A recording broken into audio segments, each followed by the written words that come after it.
Bonjour à tous, Bonjour. bienvenue sur ce live. Alors avant de démarrer, petit contrôle technique habituel, les personnes qui sont présentes, est-ce que vous pourriez nous dire si vous nous entendez bien et si bien sûr, vous nous voyez bien? Comme ça, on sera sûr de ne pas parler, pendant, cette demi heure, ces 45 minutes, je pense que ça va à peu près durer ce temps-là, au vu de la présentation. On sera quitte de parler dans le vide. Premier retour, nickel. Bon, bah, parfait. A priori, on est live, Parfait. Eleonore. Bonjour. Donc C'est top. bienvenue sur ce live, l'expertcomptable.com en collab avec Club Freelance. On va déjà se présenter. Je vais commencer, ensuite, je laisserai, Eleonore se présenter parce qu'elle prendra la suite sur le sommaire, donc ça pourra s'enchaîner, de manière parfaite. Donc, bah, voilà, je suis Antoine de l'expertcomptable.com, je suis consultant au sein du cabinet depuis maintenant 7 ans. Donc, consultant, bon, ça veut tout et rien dire, je vais préciser. C'est-à-dire que j'accompagne les personnes, sur la partie création d'entreprise, donc, lorsqu'un freelance souhaite se lancer, donc aussi bien sur la partie conseil que sur la partie formalité, donc au niveau, bah, voilà, de la création de sa société. Puis après, j'accompagne aussi sur le conseil en termes d'optimisation, des charges, optimisation de la position et cetera. Voilà, sur plusieurs sujets, aussi un petit peu sur la partie, marketing, d'où la présence, ma présence sur ce webinar et je te laisse, la main, Éléonore, si tu veux bien te présenter. Parfait. Alors moi, c'est Éléonore de Club Freelance. Donc chez Club Freelance, je suis, responsable contenu et partenariat, du coup dans la partie marketing. C'est aussi pour ça que je suis là ce soir. Donc Club Freelance, juste pour présenter de manière, rapide, en fait, c'est une société qui, accompagne les entreprises, à placer des freelances en IT et en tech. C'est pour ça que voilà, on partage ce sujet parce que voilà, on parle de consultants indépendants, de personnes qui ont leur propre entreprise et du coup, on va vous donner quelques conseils pour bien démarrer cette année. Au sommaire du coup de ce webinaire, donc tout d'abord, on va parler de 4 indicateurs de succès pour un peu faire le bilan sur votre activité. Après, on va parler de votre bilan, donc comment bien comprendre son bilan, maximiser ses charges déductibles, également la checklist à vérifier avant du coup pour bien préparer son bilan comptable et je terminerai du coup sur les bonnes résolutions pour bien commencer l'année.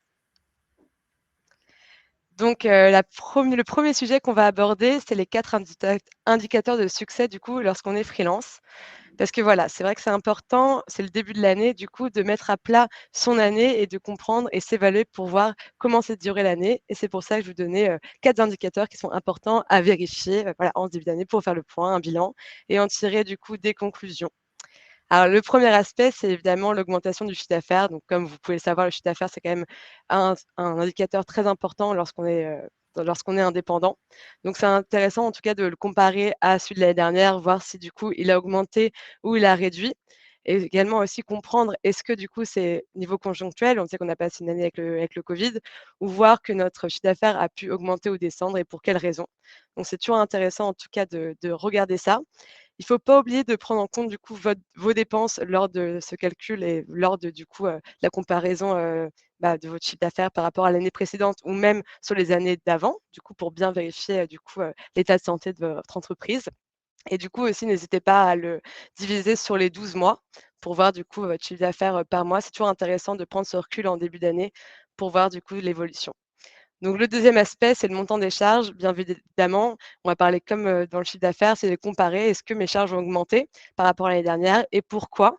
Donc du coup, si les charges ont augmenté et qu'on voit que votre chiffre d'affaires brut a aussi augmenté, on peut se dire du coup, vous avez vraiment fait un investissement sur votre activité et du coup, c'était des charges importantes et nécessaires pour votre entreprise. Si le montant des charges a augmenté et votre chiffre d'affaires est resté stable, peut-être faut se demander est-ce que ces charges étaient, importantes pour vous? Et voilà, calculer sur l'année et bien préparer pour, avoir une nouvelle année, être bien productif et voilà, être, bien performant. Le troisième aspect, c'est également la gestion du temps. Donc voilà, vous s'y préparer, c'est important du coup de bien gérer son temps quand on est, consultant indépendant. Donc voilà, bien organiser ses journées pour être productif sans oublier de prendre des pauses mais aussi, il faut aussi penser que lorsqu'on est, consultant indépendant, il faut prendre du temps, pour sa comptabilité, pour chercher ses missions. Mais vous inquiétez pas, il y a l'expert comptable aussi, nous chez Club Freelance qui vous accompagne si vous avez besoin du coup, de conseils, sur ces 2 sujets. Et le quatrième indicateur, bien évidemment, c'est la fidélisation des clients. Donc, vous pouvez faire un peu un bilan sur votre année et voir si vous avez fidélisé du coup des clients. Intéressant parce que c'est un bon indicateur du coup d'une bonne prestation. Également, potentiellement, ces clients-là, du coup, vous rappelleront pour des missions. Et aussi, ça peut aussi vous donner des bonnes recommandations. Donc, n'hésitez pas aussi à demander des recommandations à la fin de chaque mission. C'est toujours une bonne chose à faire lorsque vous cherchez du coup de nouvelles activités. Et le dernier conseil que je pourrais vous donner, en tout cas pour les clients, ça serait aussi de regarder votre portefeuille et voir quel est du coup, quel est enfin, excusez-moi, combien vos clients vous ramènent moyennement et voir du coup s'il y a un client qui vous prend plus de temps mais qui vous rapporte moins d'argent qu'un autre client. Donc voilà, c'est intéressant en tout cas de mettre à plat aussi votre portefeuille pour pouvoir optimiser votre nouvelle année. Voilà Antoine, je vais te passer la parole du coup sur un bilan. Qu'est-ce que c'est?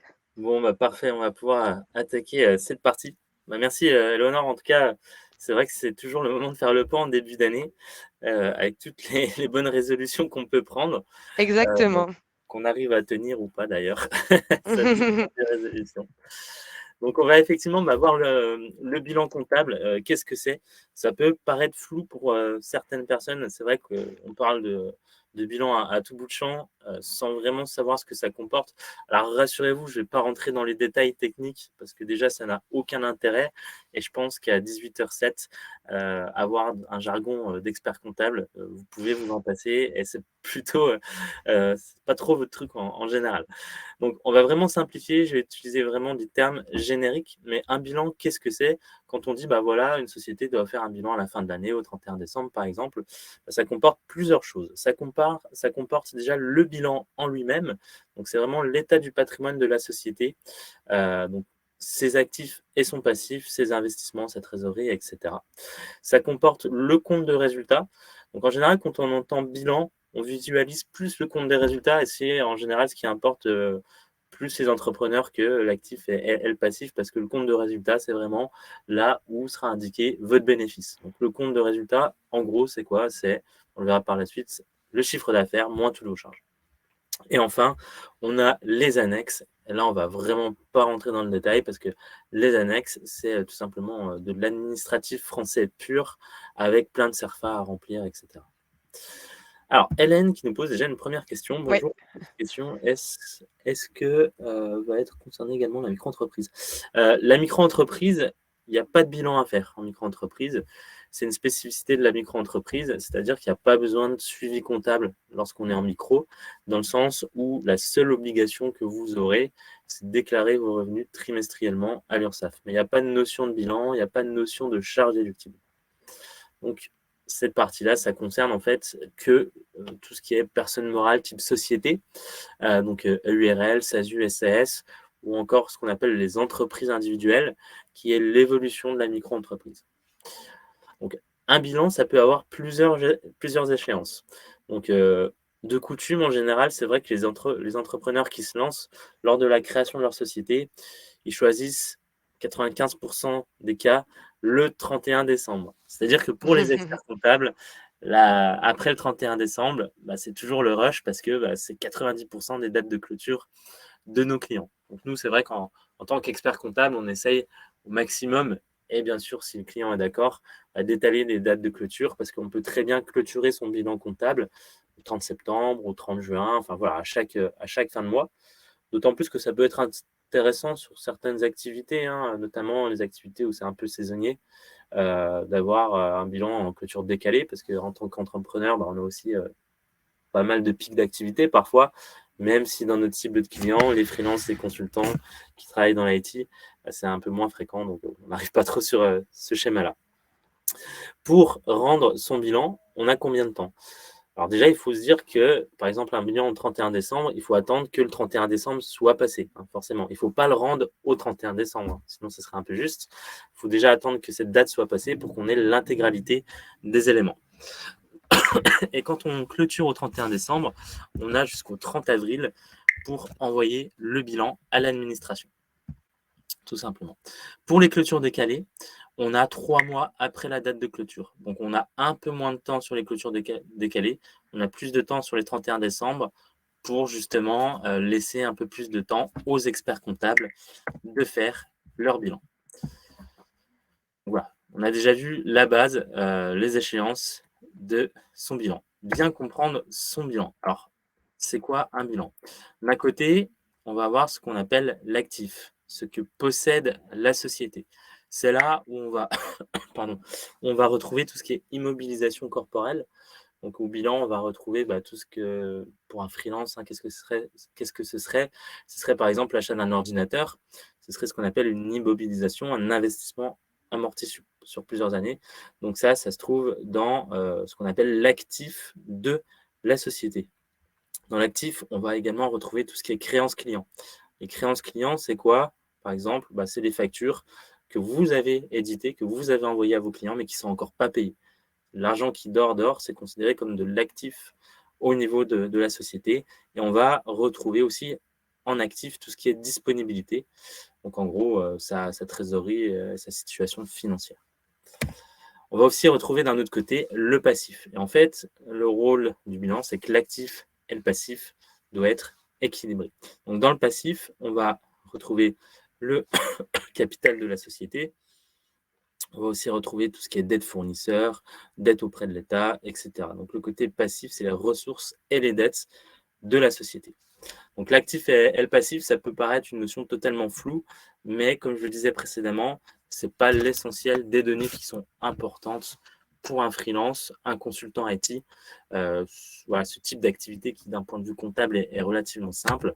Ce qui intéresse très généralement nos clients lorsqu'on présente le bilan, c'est le compte de résultat qui va récapituler le chiffre d'affaires de la société et toutes les charges que va connaître et rencontrer la société sur le bilan. Donc, j'entends par charge tout ce qui est effectivement frais professionnels, vos notes de frais, vos frais de déplacement, etc. Tout ce qui est achat de matériel. On va aussi retrouver dans les charges tout ce qui est rémunération, cotisation sociale, etc. En gros, tout ce que la société paye, si vous voulez.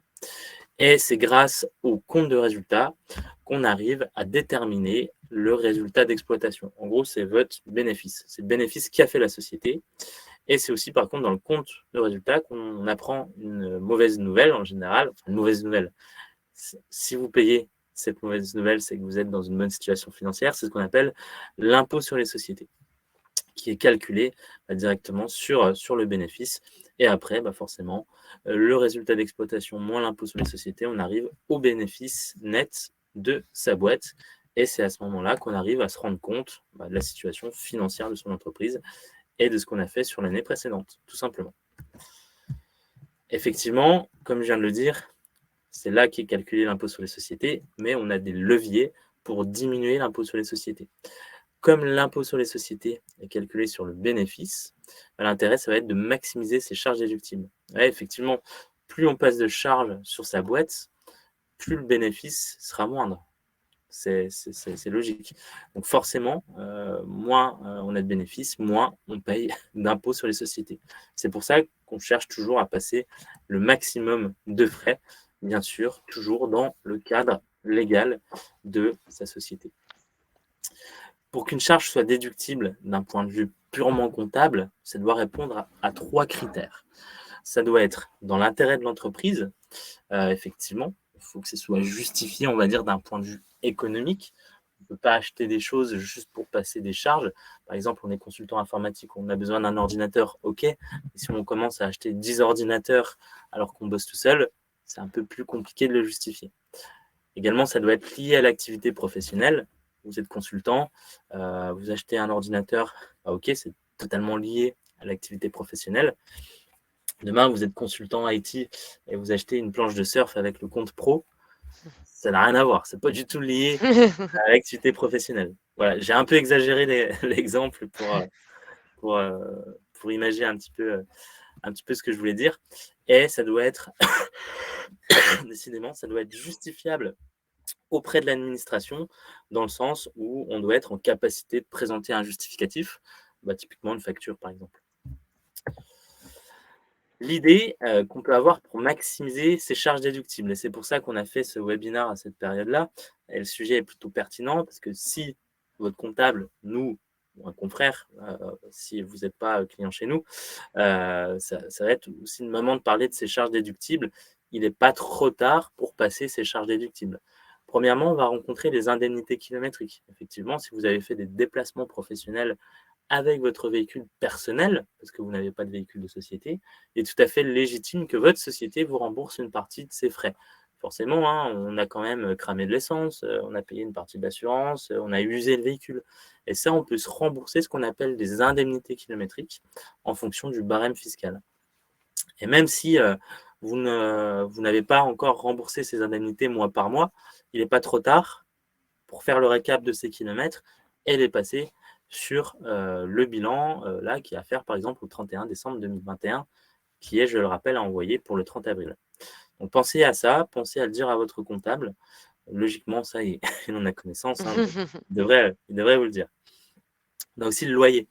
Si, et ça généralement, les consultants, ils sont dans la majorité des cas, pour ne pas dire tout le temps concernés, si vous avez décidé de domicilier la société chez vous, donc si le siège social se trouve à votre adresse personnelle, votre société peut effectivement participer pour un prorata en fonction du nombre de mètres carrés que vous aurez mis à disposition à titre pro au titre du loyer, tout simplement. Par exemple, je vais prendre un exemple tout bête, on a 1 000 € de loyer par mois, une habitation de 100 mètres carrés et on a une pièce de 12 mètres carrés qui est considérée comme notre bureau, on va dire, eh bien, on peut passer 120 € de loyer par mois, ce qui fait qu'on peut quand même passer sur l'année un montant assez sympa. 120, ça fait 1200, 1400, 1500 €, quoi. Donc, pensez à le faire, ça vient ajouter des charges et c'est surtout des remboursements de frais que vous allez pouvoir percevoir de votre société. Donc, c'est plutôt intéressant parce que vous ne payerez pas de cotisation sociale dessus, quoi. On aura aussi tout ce qui est Internet, téléphone, hein. Encore une fois, si vous êtes domicilié chez vous et que vous avez une box Internet et que vous téléphonez avec votre forfait perso, au niveau de vos clients, on peut passer 5/7. On estime 5 jours sur 7 d'utilisation. Et ensuite, on a tout ce qui est frais de bouche, hein, pour vos frais de déplacement lorsque vous êtes en mission, le midi par exemple, si vous travaillez chez le client et que vous mangez à l'extérieur, tout ce qui est frais d'hébergement également, hein, hôtel, location d'un appartement, si vous allez faire une mission un peu plus loin que chez vous, etc., quoi. Donc voilà, là, on n'a pas revu toutes les charges déductibles parce que sinon, ce webinaire ne durerait pas 1 demi-heure, 45 minutes, mais il durerait beaucoup plus longtemps. Quelques tips par rapport au bilan, encore une fois, pour l'optimiser, pour réduire l'impact qu'on peut avoir au niveau de l'impôt sur les sociétés. On a les frais liés à la formation qui sont déductibles. Donc, si vous avez fait des formations liées à votre activité professionnelle, n'oubliez pas de les déduire au moment du bilan. En plus de ça, on a un petit crédit d'impôt si on a fait des formations qui ont été faites par un organisme réglementé, type organisme de formation Calliope, France Compétences, etc.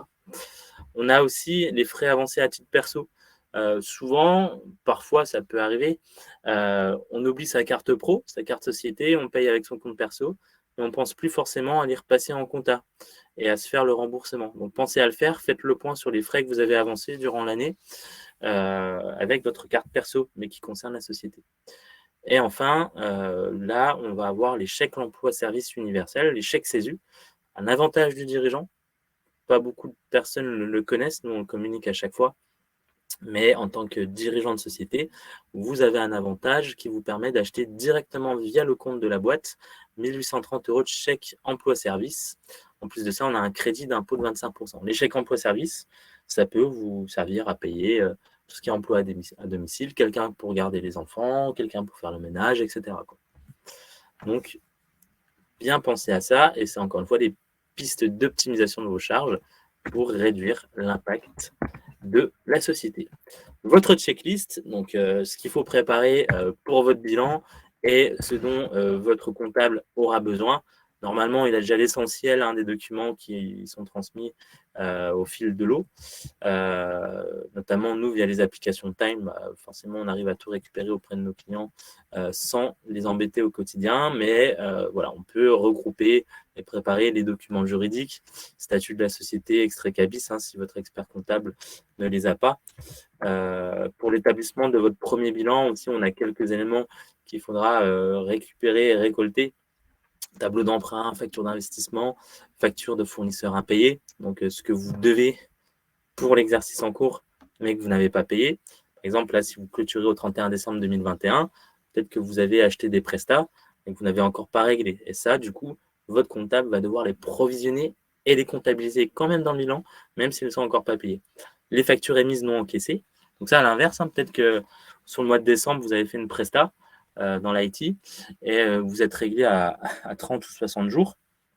Il faudra réintégrer cette facture au bilan, même si vous n'avez encore pas encaissé l'argent. Et enfin, on aura tout ce qui est appel de cotisation des différentes caisses, les contrats facultatifs que vous avez pu souscrire par rapport à la mutuelle, la prévoyance, etc. Et le décompte donc de ce qu'on disait tout à l'heure, les déplacements professionnels de vos kilomètres pour les indemnités kilométriques.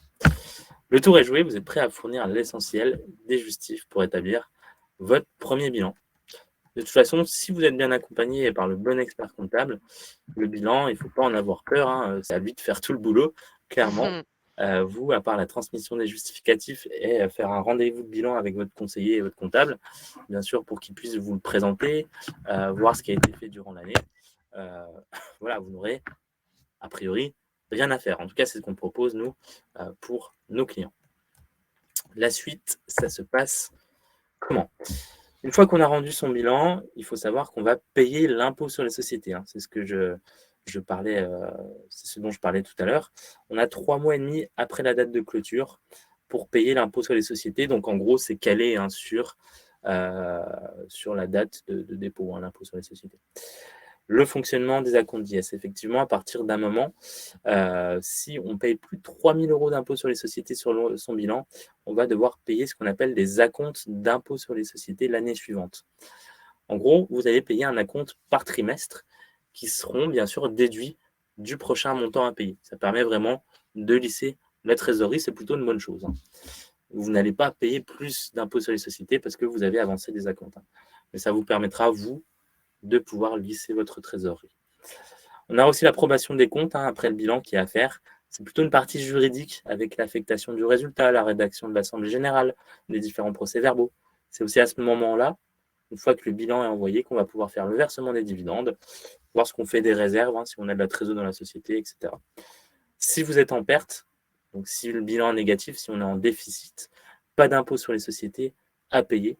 Juste faire attention de ne pas avoir une perte de plus de la moitié des capitaux propres. Je ne vais pas rentrer dans le détail, mais bon, si vous êtes consultant, là, encore une fois, c'est rarement le cas que vous êtes en perte, hein. En général, un consultant informatique, il a beaucoup de chiffres d'affaires pour, en général, assez peu de charges, hein. Ce n'est pas une activité qui génère énormément de charges. C'est assez rare que les gens soient en perte, hein. Très, très rare. On a une question du coup de la part de Didier. Est-ce que Ah, le coût des mutuelles est déductible? Didier, qui est client avec nous et avec qui j'ai bien sûr échangé au début de la relation. Les coûts de la mutuelle sont déductibles, effectivement. C'est totalement déductible. Didier, vous êtes en SASU, vous, hein, je crois. Je ne sais plus. Après, ça dépend. C'est déductible, mais je ne sais pas si vous avez mis le contrat à votre nom ou au nom de la boîte, quoi. Ouais, en SASU. Ouais, bah, effectivement, en SASU, vous pouvez effectivement déduire directement la mutuelle et la faire prendre en charge à 100% sur votre boîte. Si le contrat est à votre nom, ça, il faut voir avec la personne qui vous assure la mutuelle pour remettre ça en mutuelle absorbée par la société. Les bonnes résolutions pour Ouais. bien commencer l'année. Du coup, je vais prendre le relais. Merci beaucoup, Antoine. C'était très, très clair et voilà, j'ai appris beaucoup de choses du coup sur le bilan comptable. Je ne suis pas Bon, encore freelance, mais si plus tard je le suis, j'aurai déjà quelques connaissances. exactement. J'espère qu'il Ah, passera par nous. évidemment, évidemment, évidemment. Directement par toi, Antoine. Ah, parfait. Du coup, voilà, quelques bonnes résolutions pour bien commencer l'année. Voilà, chez Club Freelance, on a l'habitude du coup de parler avec des freelances dans l'IT et du coup, c'est vrai qu'on a quelques conseils qu'on dit souvent en tant que, enfin voilà, on est dans le recrutement de freelance, donc on a des petits conseils à vous donner en tout cas, bah voilà. Donc le 1er conseil, c'est, bah voilà, formez-vous pour rester compétitif et productif, sur le marché. En plus, bah, du coup, ça peut être déductible comme tu l'as dit Antoine, donc ça c'est top en tout cas et même avoir un crédit d'impôt, par la suite, donc n'hésitez pas. Voilà, c'est vrai que dans le domaine de l'IT et de la tech, c'est vrai que les technologies évoluent très vite, donc c'est important de rester, compétitif et productif en se formant sur de nouvelles compétences. Également, bonne résolution, désencombrer votre espace de travail. Voilà, nouvelle année. Voilà, pensez à bien, ranger vos papiers, ranger vos factures, souvent, juste avant du coup, le bilan, comptable. Donc c'est important en tout cas de désencombrer votre espace de travail pour démarrer, cette année, avec, voilà, avec, des bonnes résolutions. Le troisième conseil, c'est aussi, soigner votre e-réputation et développer votre réseau. Quand je parle d'e-réputation, du coup, je parle souvent, du coup, du, réseau professionnel LinkedIn. C'est vrai que c'est très important, en tout cas, de bien remplir son profil LinkedIn, voilà, en mettant toutes les expériences que vous avez eues l'année passée. Également, si vous êtes disponible, n'hésitez pas à le rajouter, du coup, sur LinkedIn, que ce soit dans votre résumé ou vous mettre, du coup, cocher directement, disponible pour travailler. C'est vrai que beaucoup, du coup, d'entreprises comme la nôtre recherchent des profils, donc c'est vrai que quand c'est marqué directement sur LinkedIn, c'est plus simple pour vous trouver. Donc n'hésitez pas à le mettre à jour et également rajouter aussi, bah, voilà, des entreprises comme la mienne ou même d'autres entreprises du coup, vous proposent des missions. C'est voilà, développer votre réseau, ajouter sur LinkedIn. C'est vrai que c'est toujours intéressant et très facile parce que, voilà, il y a beaucoup de personnes qui recherchent des profils comme les vôtres, donc n'hésitez pas. Anticiper vos pics d'activité, donc sur l'année, vous pouvez regarder, vos clients et du coup anticiper, ces pics-là et également du coup contacter les recruteurs avec qui vous travaillez pour dire: «Voilà, sur cette période, j'aurai pas de mission, donc n'hésite pas si tu en as une, qui me correspond». Donc c'est sûr, ça c'est aussi un conseil, n'hésitez pas à tenir au courant du coup les recruteurs avec qui vous travaillez. Mettre à jour son CV, évidemment, du coup c'est la nouvelle année, voilà, vous avez eu des missions, sur l'année précédente, donc n'hésitez pas à mettre à jour, soit sur votre CV ou sur votre LinkedIn. Et le dernier conseil qu'on a, c'est de travailler sur vos soft skills, que c'est vrai que dans l'IT ou la tech, il y a un savoir-faire, une expertise, mais c'est vrai que le savoir-être est aussi très important quand on recherche des missions, que ça soit préparer ses entretiens, voilà, trouver son entreprise, enfin, se renseigner sur l'entreprise, renseigner aussi comment l'équipe est formée. Donc voilà, préparer ses entretiens, bien définir son offre commerciale, aussi mettre à jour, voilà, si on a du coup un portfolio, le mettre à jour. Si on est développeur web aussi, mettre à jour du coup sur des communautés comme GitHub. Donc c'est très important aussi de, voilà, travailler sur ces soft skills pour bien préparer, vos débuts de mission. On a une question du coup, bah, je pense que plus pour toi du coup Antoine, quelles sont les KPI peuvent mettre mises en place pour analyser des états financiers? Ouh là On là, c'est assez vague comme, ouais, comme question. Bah, ça après on peut avoir tout ce qui est, purement de l'analyse de gestion. Alors ça, nous, c'est pas du tout quelque chose qu'on fait au sein d'expertcomptable.com, mais l'analyse de gestion, en fait, ça regroupe tout ce qui est besoin en fonds de roulement, le BFR, ce qu'on appelle lui le BFR, l'excédent brut d'exploitation et cetera. Mais ça, c'est plutôt de l'analyse de gestion et c'est pas fort. Un freelance, un consultant n'a pas besoin d'une analyse aussi poussée sur son activité parce que nous, l'analyse de gestion, c'est même pas quelque chose qu'on propose et c'est plutôt dans des activités industrielles ou des grosses activités à grosse croissance, quoi. alors une autre question du coup, avez-vous une sorte de tableau de bord Excel à nous proposer pour voir les différents indicateurs financiers? Hem, bah, Ça, pour non, moi non plus du coup. pour ma part, non, j'ai pas ça. Je pense que ça se trouve assez simplement sur internet. Nous, je sais que pour nos clients, on met à disposition directement sur les applications, bah, des petits graphiques par rapport à ça, avec des indicateurs financiers de base. Mais je pense que ça doit se trouver sur internet assez facilement. Mais non, après nous, on évite effectivement de travailler, tout ce qui est fichier Excel et cetera. C'est un petit peu à l'ancienne, on va dire. Comment acheter des chèques CESU par l'entreprise? Bah, Michel, c'est très simple. Il y a différents émetteurs de chèques CESU en France. Il y a l'URSSAF directement. Il y a Demiserve, Demiserve, ouais. Il y a NDRED. Vous tapez chèque CESU, il y a différents émetteurs. Et vous pouvez effectivement les acheter directement avec le compte pro, quoi. Vous les payez avec la carte de la boîte. C'est aussi simple que ça. Pas de particularité. Mais c'est lui qui confirme, ouais, effectivement, il y en a, mais Ouais. Il y a des templates payantes, effectivement. Ouais. Mais je pense qu'il y en a des gratuites qui se trouvent et qui sont plutôt bien foutues. Mmh. Bah, même il y a beaucoup d'influenceurs aussi sur LinkedIn qui, postent du coup du contenu comme ça gratuitement. Donc après, Mm. c'est peut-être un peu de recherche, mais je pense que vous pouvez en trouver, sur internet. Michel, les cartes cadeaux, bah, dans le cadre des relations d'affaires, ça, vous pouvez effectivement aussi les passer directement sur l'entreprise. Par exemple, nous, quand on a des recommandations clients, bah, on paye effectivement des cartes cadeaux aux parrains. Ça passe effectivement en charge.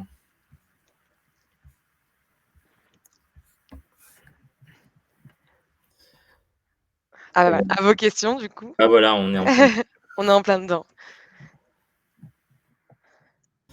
Je pense de toute façon, il y a encore quelques questions, le temps qu'elles soient rédigées, si tu veux, de ton côté, Éléonore, parler un Heu, petit peu plus de ce que vous proposez sur Club Freelance.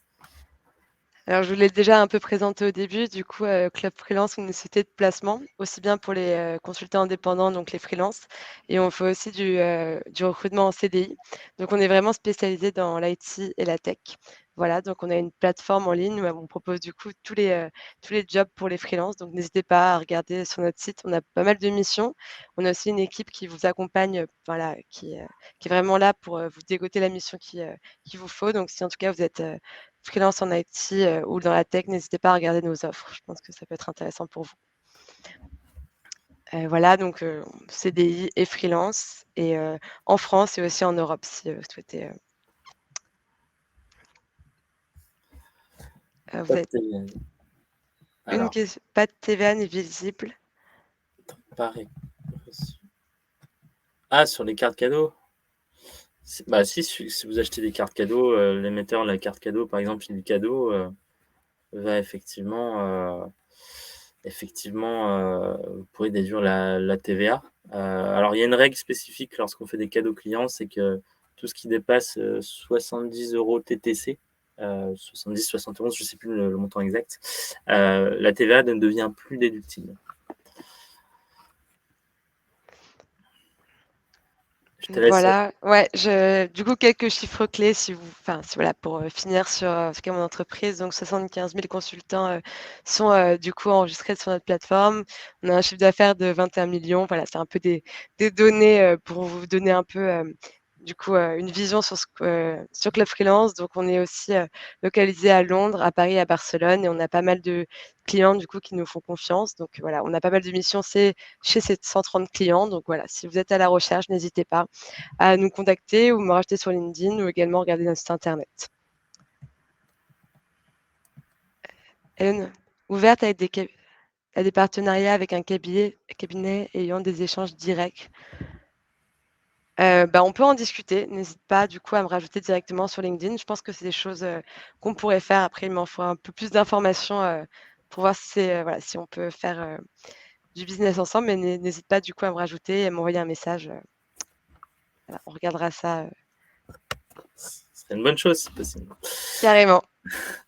Qui se Merci cache beaucoup. derrière qui se cache derrière l'expertcomptable.com, bah, pour expliquer, hein, brièvement qui on est et sur quoi on agit. Je l'ai un petit peu, spoilé, on va dire, sur, ma présentation, mais effectivement, nous, on accompagne, bah, voilà, sur les formalités de création d'entreprise et sur le suivi comptable par la suite avec différentes offres. Il faut savoir qu'on est spécialisé vraiment, nous, dans les consultants. Ça représente 99% de notre cible de clients. On a décidé de se spécialiser vraiment pour connaître à 100% ce domaine d'activité, les tenants aboutissants par rapport à tout ça. Forcément, bah, du coup, les questions que nous posent nos clients, on les voit 100 fois par jour, ce qui nous permet, nous, après, par la suite, bah, en termes de réactivité et de satisfaction client et de conseil, bah, de pouvoir être au top, hein. Voilà pourquoi on se spécialise de notre côté. Donc voilà, on accompagne, comme je disais, sur la création de boîtes et l'accompagnement. 100% en ligne, hein. Nous, vraiment, notre credo, c'est le digital également. On a voulu redorer le blason de l'expertise comptable qui était un petit Mmh. peu vieillissant et poussiéreux pour rendre ça bah, super tech avec des apps développées par notre partenaire Time qui vous permettent de gérer la facturation et vos notes de frais en 2 clics depuis votre téléphone. Enfin voilà, on a vraiment cette dimension digitale qui est ultra importante et qui est essentielle pour nous. Pauline, on parle de cartes cadeaux, mais est-ce qu'on peut offrir aux clients des chocolats, de l'alcool? Ouais, bien sûr, vous pouvez. Encore une fois, là, il y a pas de règle, c'est vraiment du bon sens et faut pas abuser, quoi. C'est sûr que si c'est un client qui vous rapporte 100 € de chiffre d'affaires par an et vous lui faites 300 € de carte cadeau, là, en cas de contrôle, ce sera un peu compliqué de le justifier, mais voilà, il faut vraiment être dans le bon sens par rapport à ça, ne pas abuser. Il y a pas de limite imposée par l'administration fiscale, si vous voulez. C'est juste qu'en cas de contrôle, bah, on regarderait si c'est cohérent, mais Pauline, je crois que vous travaillez avec nous, hein, Pauline, si je dis pas de bêtises. Je vois tellement passer de clients maintenant que j'ai eu du mal. Mais ouais, effectivement, c'est possible de demander à votre consultant, au cas où. Vous savez que vous pouvez même offrir des chocolats et une bonne bouteille de vin, à votre consultant ou consultante, hein, ou à l'ensemble de l'équipe, hein, et ça passerait en charge. Ah, Donc voilà. tu raison Antoine.